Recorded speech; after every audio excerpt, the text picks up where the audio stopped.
The Sharpe Edge on RealAgriculture.com is brought to you by Mazek Seeds.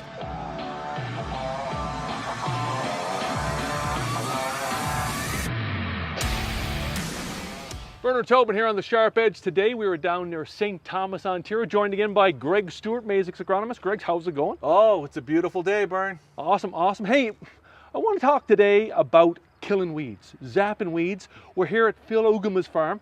Tell us why Phil is on the Sharpe Edge. Yeah, so Oegema Grains here near St. Thomas. Phil farms with his family. They've moved towards organic production in a pretty significant way. And of course, one of the big challenges is how do you control weeds in an organic system? So today, the Sharpe Edge becomes almost the electrifying edge. Let's zap some weeds. So Phil, we're here today to talk about organic production, particularly weed control in organic production. Talk to me a little bit about how Phil Oegema gets to organic production. Well, historically, we're a conventional farm growing corn, soybeans, and wheat. About 6 years ago, we made the decision to transition over to organic. Number of factors went into that. Some of it was economics. Some of it was, a bit of a discomfort with the chemical load that we felt we were putting on our fields. And it was also, we were looking at how we can do more with the limited number of acres that we have. So, Right. So we've been on that journey, I guess, for the past 6 years. So did you go, well, pardon the expression because I know your background, but did you go cold turkey and convert all your acres eventually into organic? Well, we went cold turkey into it. We didn't do it all at once. We transitioned over the course of about 3 years.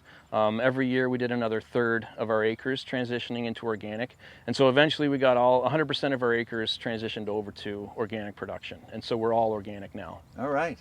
So when we focus in today on our discussion about weed control, where do you find the biggest hurdle in terms of, so all your crops are now organic, and you've got corn, soys, wheat, edibles, the whole range. Where does weed control cause you the most grief, or in terms of which crop? Well, it's different for each crop, obviously. I think corn early weed control is very, very critical. Right. But by the time the corn is late July, it is what it is. There's not much you can do about it from a weed control front. Soybeans and edible beans, on the other hand, you've got a good window of opportunity with the right tools to clean up some of your misses that you might have had with your inter-row cultivation and your scuffling.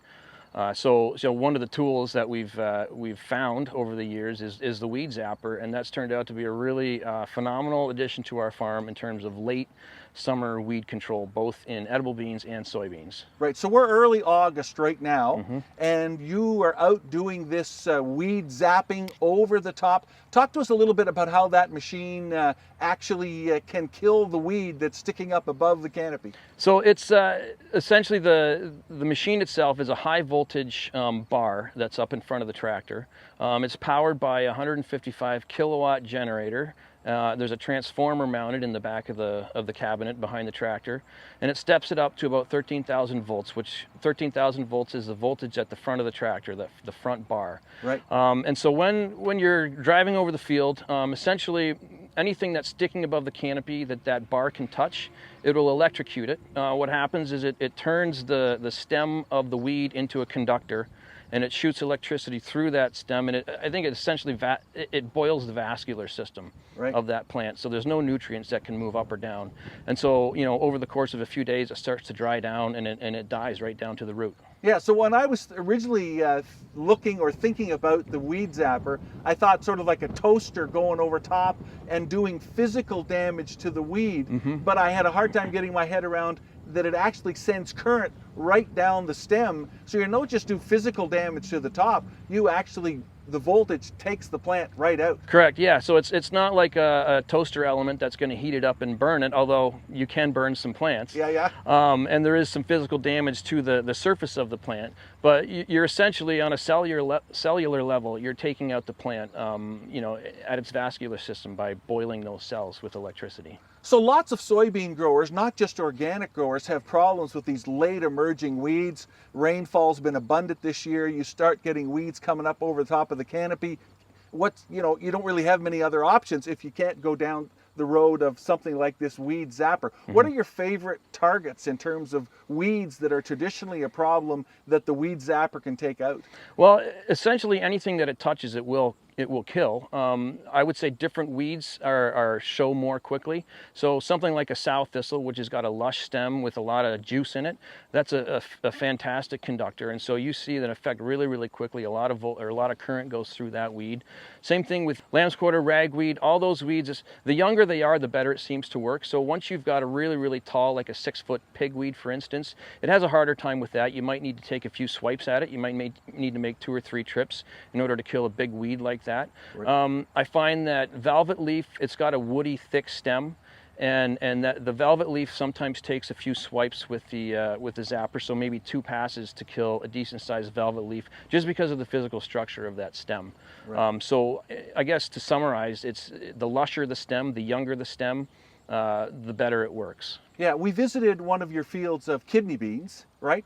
And how many times will you go through that field of kidneys with the weed zapper? So typically a minimum of 2 times. So our soybean fields will go over them at least twice. The kidney bean field, those kidney beans don't provide as much competition as the soybeans, and so generally it's a 3-pass operation, and that's because there's weeds below the canopy that you don't have the opportunity to touch in your first 2 passes. And so by the time the end of August rolls around, beginning of September, most of the weeds are above the canopy, and by that 3rd pass you can really clean up an edible bean field really quite nicely over the course of the summer.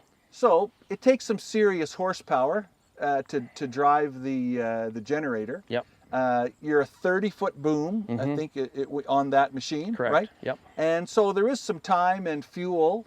What's the return on investment? When 3 passes, 2 passes.